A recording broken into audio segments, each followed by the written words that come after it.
Hey everyone, it's Flackfire. Electronic Arts was once considered the most hated gaming company in the world, but Activision seems intent on usurping that title. Both companies publish a wide range of games, but for both, first-person shooters are a big chunk of their bread and butter. EA publishes franchises like Battlefield, Battlefront, Mass Effect, though it's technically not a first-person shooter, and Titanfall. Activision, meanwhile, relies heavily on Call of Duty, and they have a huge fan base. And I'll be honest, I loved Call of Duty from the beginning. Modern Warfare remains one of my favorite gaming experiences, and I was slow to fully embrace the Battlefield franchise, at least up until the release of Battlefield 3. My support for the two companies has now flipped entirely. Activision seems wholly out of touch with their player base, continuing to pursue Call of Duty games set in the future, despite smaller returns and a growing outcry from fans.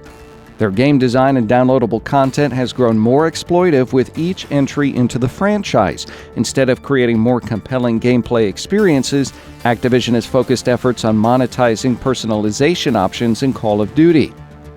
Black Ops 3 supply drops are basically gambling, especially since you can get doubles of an item, which can then be converted into a pitiful amount of crypto keys. While EA's Battlefield franchise offers a similar system with battle packs, at least you don't receive the same items that you already have. EA also read the market very well with Battlefield 1, finding a way to satiate our desire for historical combat, yet new experiences. Activision's support for games has also been largely lacking. Once a new entry in the Call of Duty franchise is released, nearly all support stops for the previous game. This leaves players feeling abandoned. EA, meanwhile, has done a tremendous job with Battlefield 4. The game was released back in 2013, and it continues to get new maps for free. Some of these maps are brand new, and others are favorites from previous Battlefield games. By contrast, Activision is all too happy to charge players for updated versions of maps they already paid for in previous games. Another part of Activision's problems lies in its lack of diversification with its intellectual properties. The company leans too heavily on Call of Duty, trying to fit combat ranging from World War II to space under the same umbrella. EA has diversified and strengthened its game offerings. Instead of trying to market futuristic combat mechs under the Battlefield title, like they had previously done with Battlefield 2142, the company has now thrown its support into Titanfall.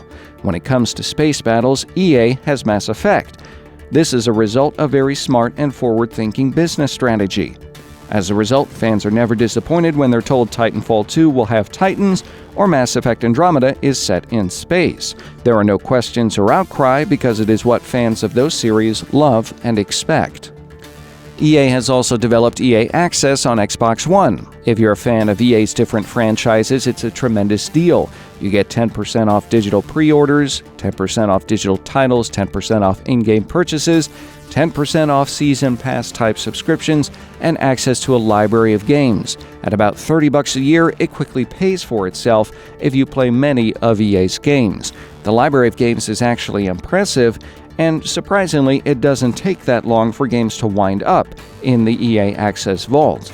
Members also enjoy other occasional freebies, including some DLC packs.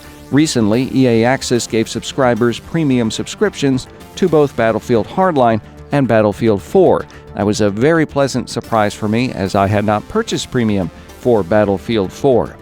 Activision has nothing like this, and they've been complacent with their success, content to milk consumers year after year using the same formula and the same core game engine from 1999.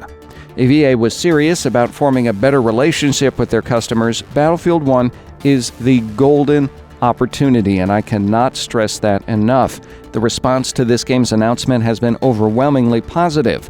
Providing a solid launch, top-notch support, occasional freebies, and more social support, as well as rewards for consistent players, would be the equivalent of putting a nail in Activision's coffin.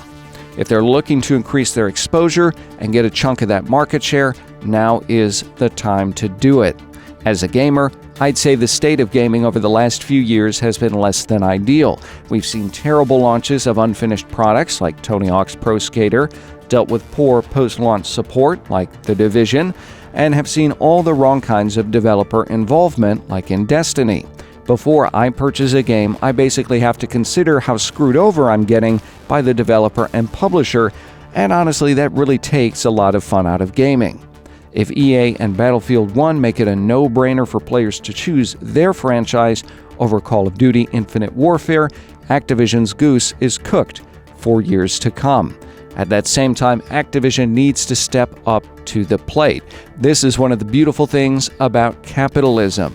Both Activision and EA need to fight for our loyalty. So, when Call of Duty Infinite Warfare and Battlefield 1 are released later this year, vote with your wallet and tell the companies what you think of their business practices. What do you think about the competition between EA and Activision? Also, what do you think about my opinion? Put it in the comment box below. As always, like, share, subscribe. Thanks for watching.